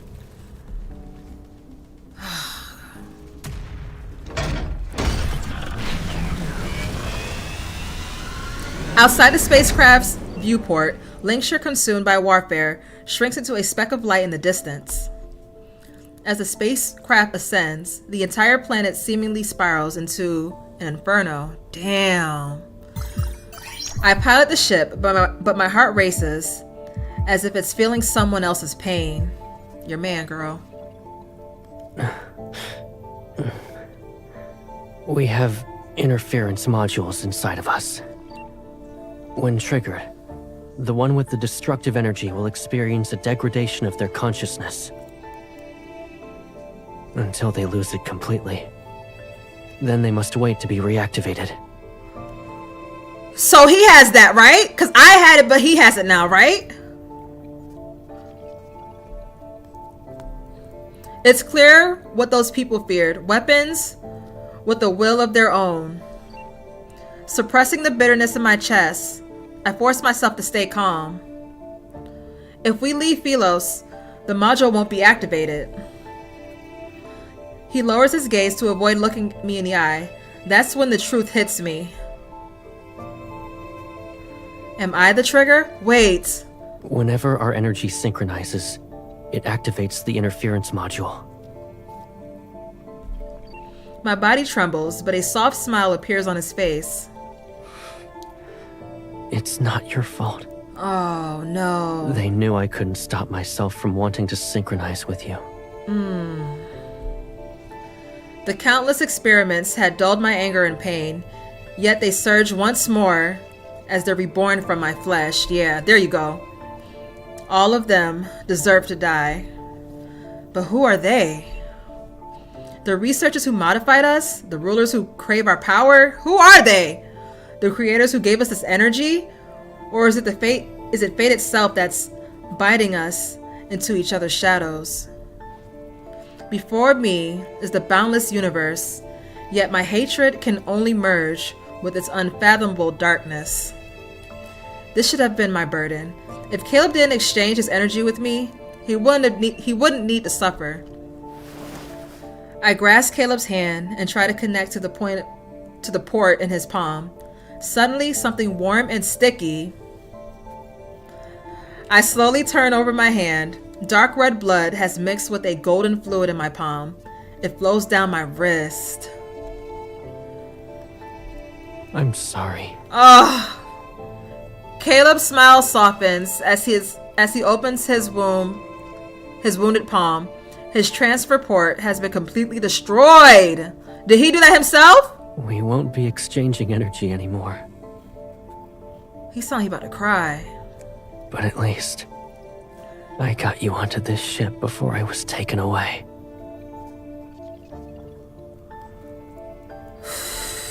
I promised this would be our last escape. Oh, God. And I meant it. Oh, God, he sounded like he about to cry. I want to save that, though. That sounded cute. Oh. His grin sends waves of fear through me.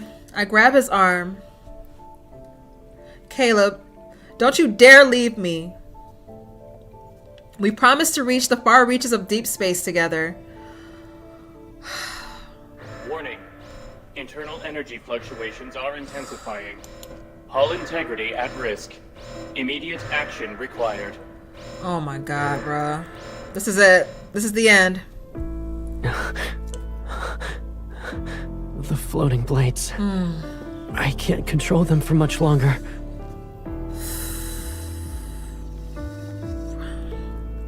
Even if you lose consciousness, it doesn't matter. I'll always be the one to wake you up. Warning. Spacecraft is under heavy bombardment. Shield integrity at 70%. A massive fleet is approaching. Contact will occur in approximately 25 seconds. Please execute tactical evasive maneuvers. Oh, God.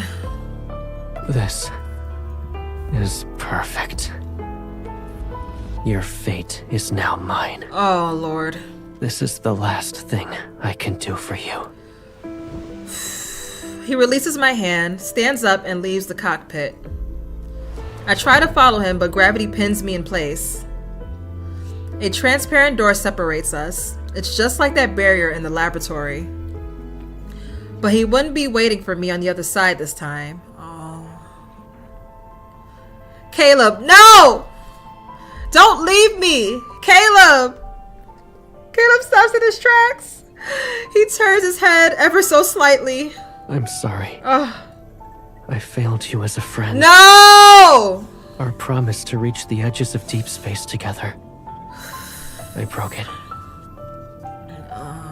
I can't take this. I can't. I can only see one of his eyes. Within it lies a gentle resolve that destroys my heart. But the promise we had since we were born. I kept that one.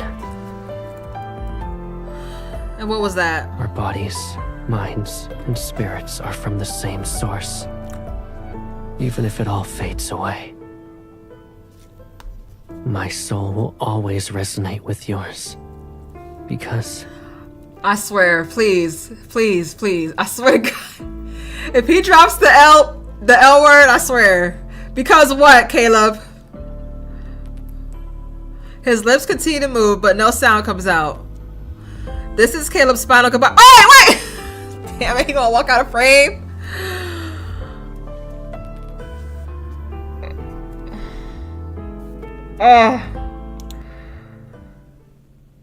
Oh God, this is a lot.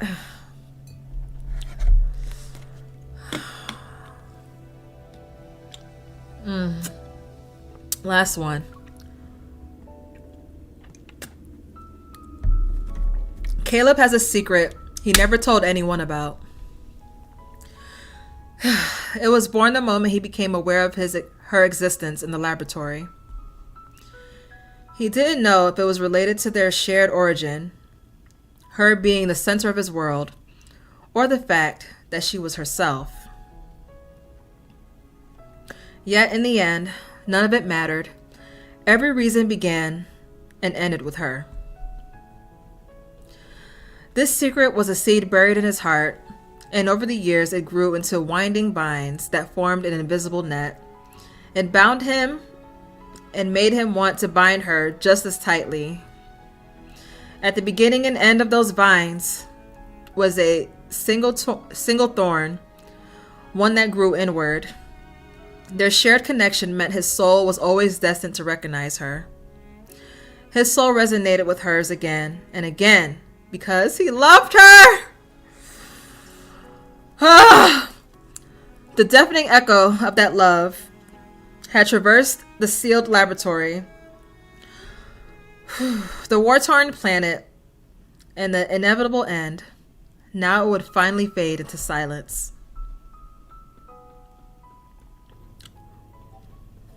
Independent combat unit detected. Multiple enemy vessels have been eliminated.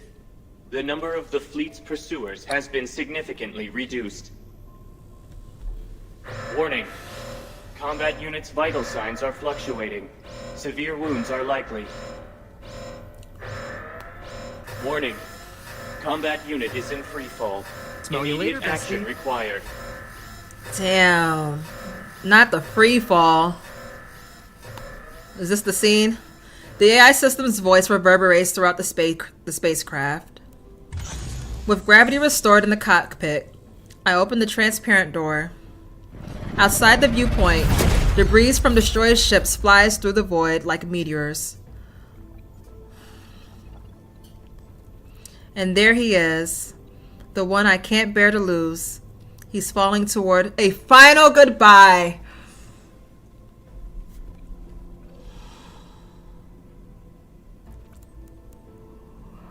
Hello, coming in to support the International Lads Committee. Oh, I appreciate that. Thank you, Anazara.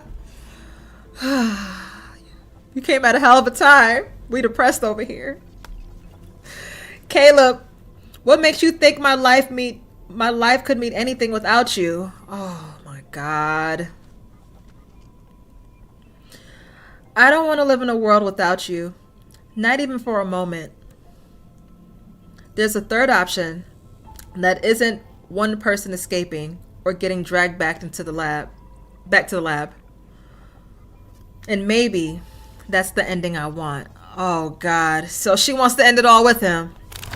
I touch the silver seed I always carry, open the emergency hatch, and leap into the void. Oh God, not the void.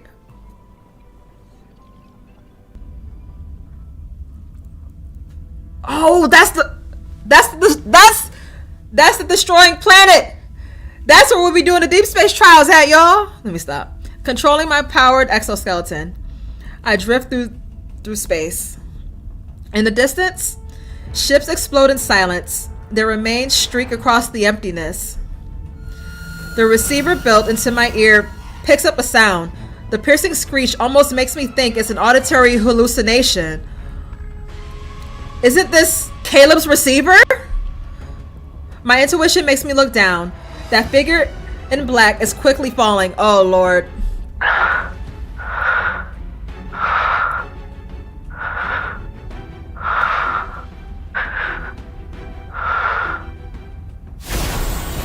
As I hear his faint breathing through the receiver, I push my powered exoskeleton's engine to its limits and try and fly toward him. Oh my God. She's ready to end it all with him.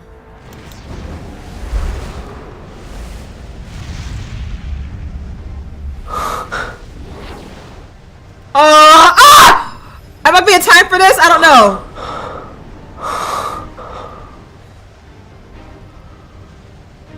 Oh God. Oh, this is so dramatic. Oh, this is so dramatic. Grab him! Call him! Caleb! Yes, look at me. It's me. Yes, it's me, love. We in this together. You die, I die. We die together. We ride together, we die together. Bad boys for life.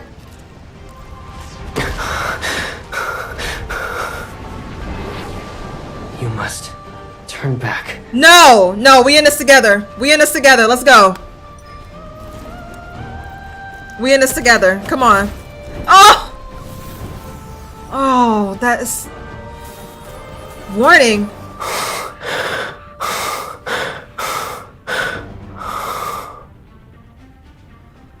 Oh my God.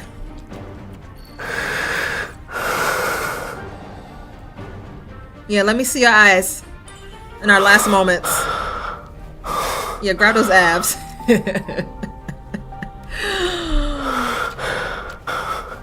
Ooh, what is that?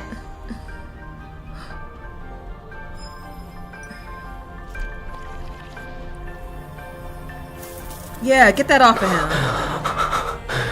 Oh, yeah, we love you that much. Oh, look at his face. You should visit any place you want.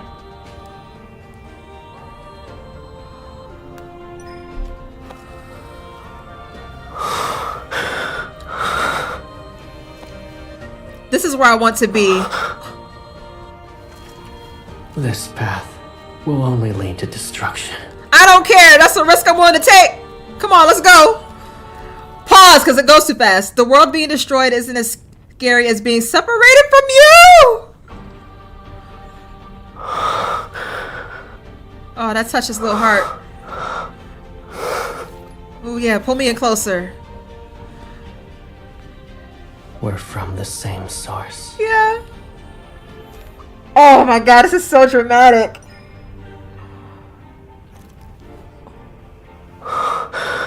What did I say? In that case, facing destruction together will be our destiny. Then it's a promise. In life and in death. I'll get the picture later. I'm gonna let the scene play out. We will never be apart. Ah!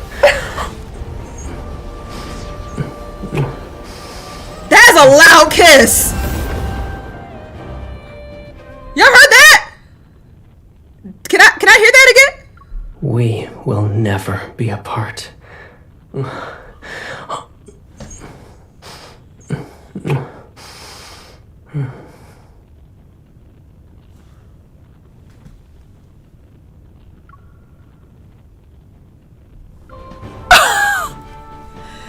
What?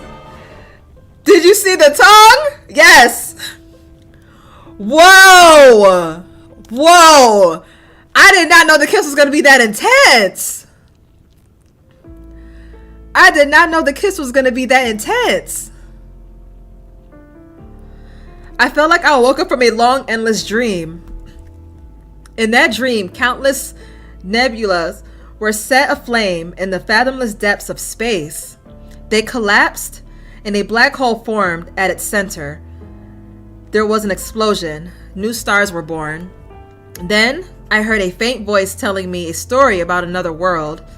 In the chaos, it was the only thing I could understand. And that voice kept saying the same words. Go home. Let's go home. Construct and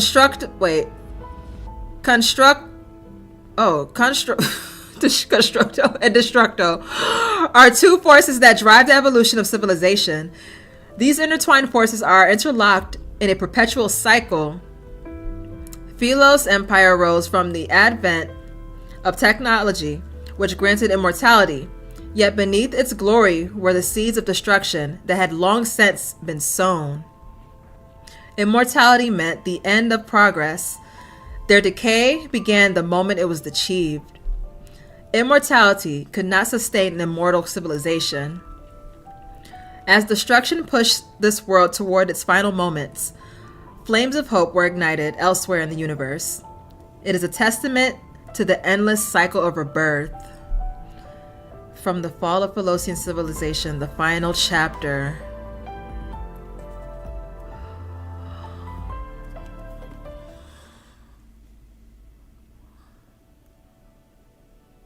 Wow.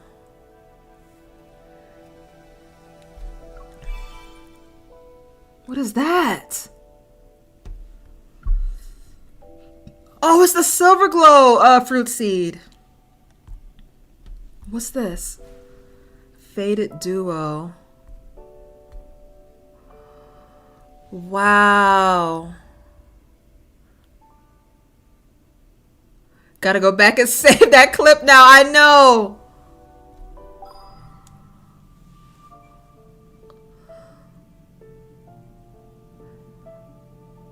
Wow, that was really good. Damn. All right, let me catch up with the chat. Of course. But let's go somewhere quiet first. Hold on, why does Phil freaked out? My time when I show my affection. Hold on, wait a minute. Why is this freaked out? All right, guys, that was Caleb's Myth, Decoherence. I hope you all enjoyed. If you have not liked this video, please be sure to hit the like button before you go. If you love and Deep Space content, what's gonna be our next one? You know what? I haven't done God of the Tides, and you know what's crazy? I had God of the Tides for a minute, so maybe that'll be the next big gameplay we do. I don't know. Either that or Sylus' birthday. It really depends, but we'll see. But thank you guys for being here. Thank you for all the follows. Thank you for the subscription. I appreciate the love and support that you guys have given. Let's go, our fish god. Yeah. All right. Good night, everybody. See y'all next time.